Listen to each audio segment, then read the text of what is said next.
प्रिय मित्रों, मैं डॉक्टर संजू गर्ग, सहायक आचार्य संस्कृत, राजकीय महाविद्यालय बहरोड, आप सभी का हार्दिक स्वागत करती हूँ। अभिज्ञान शाकुंतलम के सामान्य परिचय तक हम पहुँच चुके थे। अब आगे अभिज्ञान शाकुंतलम नाटक के प्रथम अंक पर को हम आज प्रारंभ करते हैं। प्रथम अंक के प्रथम पद्य में भगवान शिव की अष्टमयी मूर्तियों का वर्णन किया गया है और यह पद्य मंगलाचरण रूप में प्रस्तुत हुआ है। इस पद्य के अंतर्गत कवि ने भगवान शिव की अष्टमयी मूर्तियों की पूजा की है और जिसके की माध्यम से सभी सभासदों की, सभी सहृदय जन की रक्षा की कामना की गई है। और इस मंगलाचरण का पूर्ण विवरण हमारे इसी YouTube चैनल पर डॉक्टर मनमोहन सेन सह आचार्य के द्वारा पूर्व में किया जा चुका है, तो इसलिए मैं यहाँ पर इस पद्य का वर्णन नहीं कर रही हूँ, इसे आप वहाँ पर देख लीजिएगा। अब हम अगले पद्य की ओर आते हैं। यहाँ पर सूत्रधार मंगलाचरण के बाद कहता है कि नाट्य अभिनय की संपूर्ण तैयारी कर ली गई है। नटी से वह पूछता है और नटी के द्वारा संपूर्ण तैयारी के विषय में कहा जाता है कि संपूर्ण तैयारी कर ली गई है। सूत्रधार बताता है कि आज हम महाकवि कालिदास द्वारा विरचित अभिज्ञान शकुंतला नामक नाटक को यहाँ प्रस्तुत करेंगे, क्योंकि ये संपूर्ण जो समुदाय है वह विद्वानों का है। इसलिए हमें अपने अभिनय कौशल पर पूर्ण ध्यान देने की आवश्यकता है। और इसी संदर्भ में नटी कहती है कि पूर्णतया कुशल नाटक अभिनय के कारण आपका कोई परिहास नहीं होगा, हमारे इस अभिनय में कहीं कोई त्रुटि नहीं रहेगी। किंतु सूत्रधार कहते हैं, आर्य कथयामि ते भूतार्थम। हे आर्य, आप बिल्कुल ठीक कहते हैं, आप बिल्कुल सत्य कहती हैं, किंतु जब तक विद्वान संतुष्ट नहीं हो जाते तब तक मैं अपने नाटक अभिनय की कुशलता को श्रेष्ठ नहीं मानता हूँ। इसी प्रसंग में यहाँ इस पद्य में कहा गया है, अपरितोषाद विदुषाम न साधु मन्ये प्रयोग विज्ञानम बलवद अपि शिक्षितानाम आत्मन्य प्रत्ययम चेते।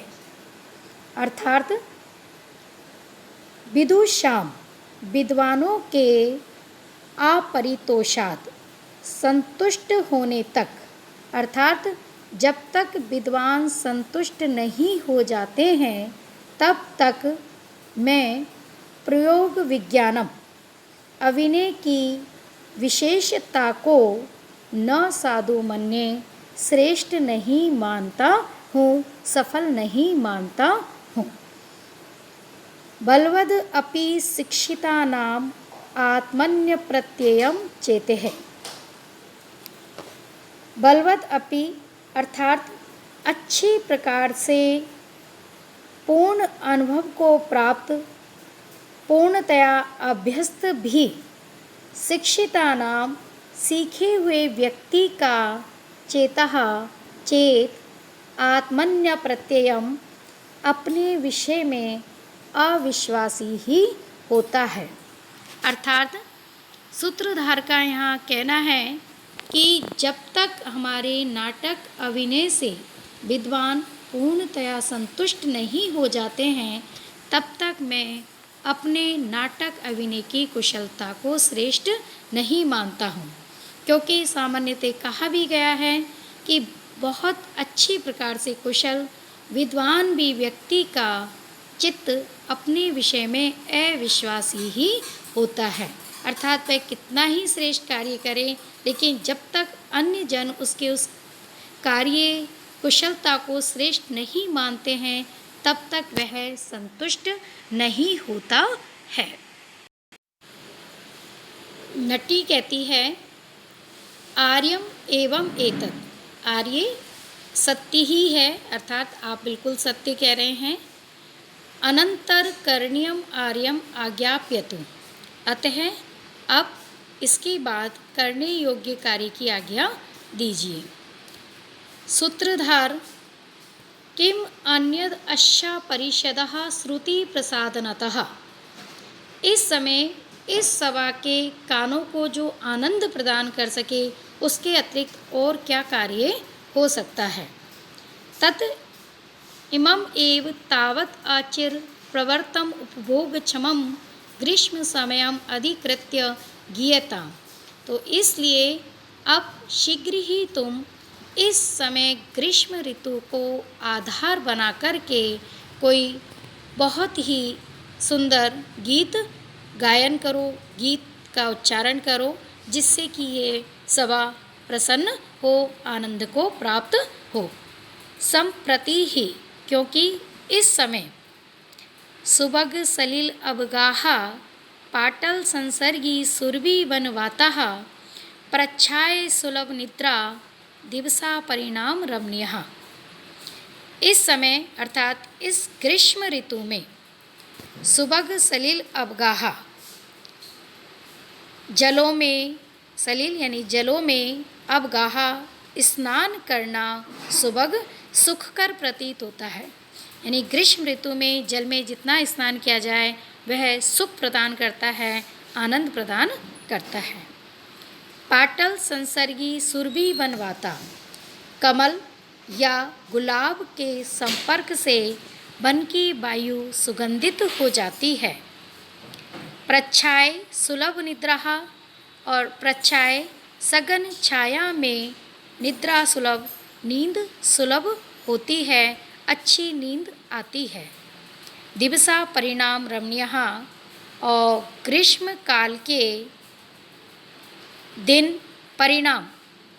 परिणाम में अर्थात सायंकाल के समय रमणीय होते हैं, अत्यंत मनोहर होते हैं। सूत्रधार के निर्देशानुसार नटी वैसे ही कहती हैं और उसी प्रकार गाती हैं। ईषद ईषद चुंबितानि भ्रमरैः सुकुमार केसर शिखानि अपतंस्यन्ति देवानाः प्रमदः शिरीष कुसुमानि। प्रमदः अर्थात स्त्रियाँ, दयमानः दया भाव से सत्य युक्त होकर, दया भाव से प्रेरित होकर, भ्रमरैः भ्रमरों के द्वारा, ईषत ईषत कुछ कुछ, चुंबितानी आस्वादित किए गए, अर्थात भ्रमरों के द्वारा जिनका थोड़ा थोड़ा रसपान किया गया है, ऐसे सुकुमार केसर शिखानी अत्यंत कोमल केसर के पुष्पों के अग्रभाग वाले शिरीष कुसुमानी, शिरीष के पुष्पों को अपतंस्यन्ति कर्णाभूषण बना रही हैं। अर्थात नटी कहती हैं कि स्त्रियां दया भाव से युक्त होकर भ्रमरों के द्वारा जिन शिरीष के पुष्पों का कुछ कुछ आस्वादन किया गया है, जो सुकोमल अग्रभाग वाले हैं, ऐसे शिरीष के पुष्पों का कर्णाभूषण बनाकर सौंदर्य को प्राप्त कर रही हैं। सूत्रधार नटी से कहते हैं कि नटी, तुमने बहुत अच्छा गीत गाया और तुम्हारे इस गीत से संपूर्ण जो सभासद है, सभा में विद्यमान जो विद्वत जन हैं, वह बिल्कुल चित्र लिखित से हो गए हैं। तो ऐसे में हम कौन सा नाटक अभिनय यहाँ प्रस्तुत करें जिससे कि ये पूर्वावस्था में आ जाए। तो नटी याद दिलाती हैं कि आपके द्वारा ही पूर्व में बताया गया है कि हम अभिज्ञान शाकुंतलम नामक कालिदास विरचित नाटक का यहाँ अभिमंचन करने जा रहे हैं। सूत्रधार कहते हैं कि आर्य बिल्कुल ठीक याद दिलाया तुमने, मैं तो तुम्हारे गीत राग से उसी प्रकार विस्मृत हो गया, उस प्रकार भूल गया जैसे कि राजा दुष्यंत मनोहर मृग के द्वारा जो कि उसे दूर तक ले जाता है, उसके पीछे पीछे उसका शिकार करते हुए चले जा रहे हैं, वैसे ही मैं तुम्हारे गीत के द्वारा आकर्षित कर लिया गया हूँ। इसी प्रसंग में कहते हैं, तवास्मी गीत रागेन हारिना प्रस्वम हृते एष राजेव दुष्यंतः सारंगेनातिरम हसः। नटी, हारिना मनोहर तब तुम्हारे गीत रागेन, गीत के राग से अतिरम हसा, अत्यंत वेगशाली तीव्र गति वाले, हारिना दूर तक हरण कर ले जाने वाले, सारंगेन मृग के द्वारा, एष राजा दुष्यंतः यह राजा दुष्यंत के समान, प्रस्वमहृतः मैं बलपूर्वक हर लिया गया हूँ। सूत्रधार के कहने का भाव यह है कि तुम्हारे इस मनोहर गीत राग को सुनकर के सारी सभासद बिल्कुल चित्रलिखित सी हो गई है और मैं भी अत्यंत आकर्षित कर लिया गया हूँ, जिसके की परिणाम स्वरूप मैं यह भी भूल गया कि इस समय हमें अभिज्ञान शाकुंतलम नाटक यहाँ पर प्रस्तुत करना है। ठीक उसी प्रकार जिस प्रकार की शिकार के लिए आए हुए राजा दुष्यंत वन में एक मृग का पीछा करते हुए दूर तक भागे जा रहे हैं, दूर तक उस मृग के द्वारा ले जाए जा रहे हैं।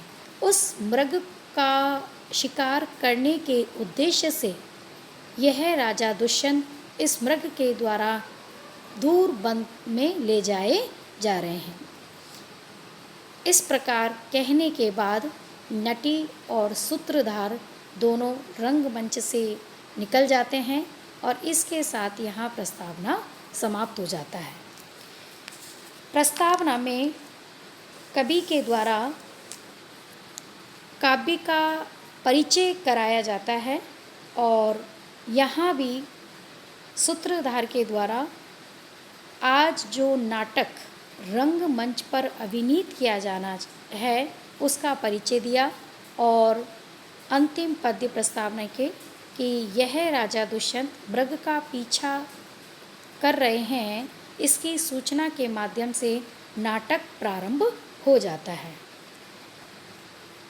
राजा दुष्यंत इस नाटक के प्रमुख नायक है जो कि शिकार के लिए वन में आए हैं और शिकार करते समय वह एक मृग का शिकार करने के लिए उसका पीछा कर रहे हैं और पीछा करते करते हुए रथ से दूर निकल आए हैं, इसका वर्णन यहाँ पर किया गया है।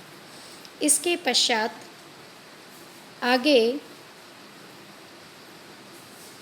मृग का पीछा करने वाले राजा दुष्यंत का बड़ा ही सुंदर वर्णन किया है कि धनुष बाण हाथ में लिए हुए राजा दुष्यंत मृग का पीछा कर रहे हैं और कभी मृग भी दूर हो जाता है, कभी राजा मृग से दूर हो जाते हैं और फिर जैसे ही मृग उनके कुछ नज़दीक आता है तो राजा अपने धनुष पर प्रत्यंचा आरोपित कर लेते हैं।